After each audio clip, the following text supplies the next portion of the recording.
Lightning McQueen and Tow Mater are back in a new Disney Plus series, Cars on the Road. So let's see if it's worth your time.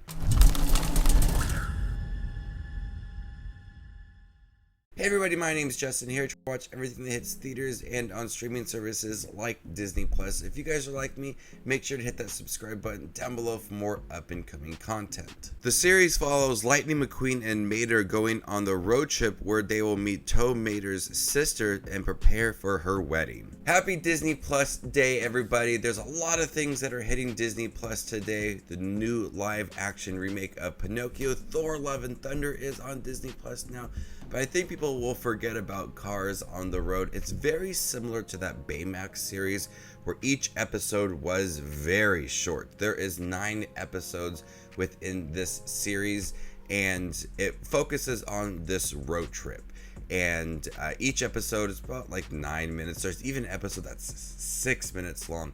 But this road trip, and then they stop at different attractions on the side of the road for each episode. It feels like a road trip. If you went across the country, you would stop at different things along the way and experience the open road. That's essentially what this is. There's a lot of references to The Shining and Mad Max as they stop across a haunted motel or a circus, or they're in the middle of filming a movie.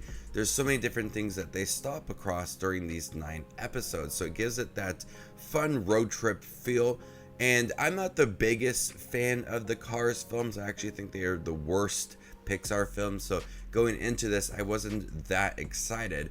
But it was a chance to really understand the solid relationship between Tow Mater and Lightning McQueen.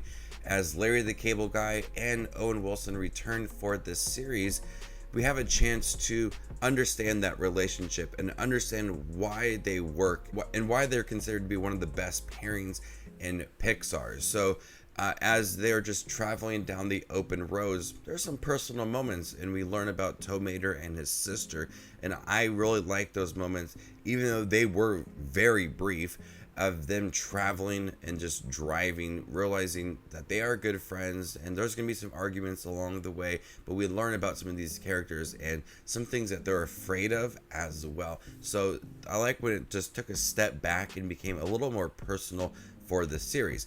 But it works for a short series as they're just traveling and then stopping for attractions on the side of the road. But there are a couple times where they continue a story, a character they meet in the middle half of the series, a monster truck, and people actually think that it's a monster, but it's actually just a monster truck. That character continues from one episode to the next, and then we actually have a character from the third Cars film within this film at the end of the series. I like how it did continue from Cars 3 very briefly, but also had some storylines that were continuing throughout as well. It does get a little bit crazy. There's some ghosts, there's some Mad Max related characters towards the end of the series, and then there's one where they're trying to create like this B movie with aliens. There's an episode that's dedicated to trucks, and it's a musical. It's 6 minutes. It just kind of went on for way too long. 6 minutes was enough for me. But overall, this Cars on the Road series was very brief. That's what I expected to be after watching the Baymax series. And I think that the Zootopia series will be just the same thing. But I liked Owen Wilson and Larry the Cable Guy within here, and their relationship, and be able to understand them just a little bit more from the original Cars films. It's personal moments for them. Like I said, very brief, as the episodes are about 9 minutes. You have the end credits, you have an opening sequence as well, so a lot of time is cut out dedicated to the credits and the opening sequence. So we have very brief moments for this show, but what we do get is some fun moments, some crazy adventures, some personal moments for them too as well. And it's just very simple. It's not going to be a show that's going to take you a long time to get through. Baymax was short, this is short, Zootopia will probably be short as well. The style's fine for having a short story, but I'm not gonna lie, I would like to see a longer series for some of these characters that are being introduced to Disney Plus, and having a series like they did for Zootopia and Baymax. I would like to see maybe just something a little bit longer. That's my only gripe with some of these things. But overall, Cars on the Road was fun.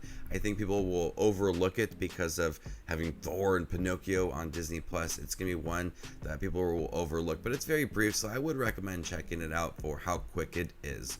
So before I give you my score for Cars on the Road on Disney Plus, make sure to check out my channel. Here I do movie reviews, trailer reactions, ranking videos, tier lists, all that fun movie related content that you see on YouTube. I do it all here, so hit that subscribe button and get it all in one spot. I'm gonna go ahead and give Cars on the Road a B-. Thank you guys for checking my review for Cars on the Road, the new Disney Plus series. Have you guys seen it by chance? What do you think about it? Let me know in the comment section down below, and stay tuned for more up and coming content like this. My name is Justin Watches Movies, and you guys stay classy, YouTube.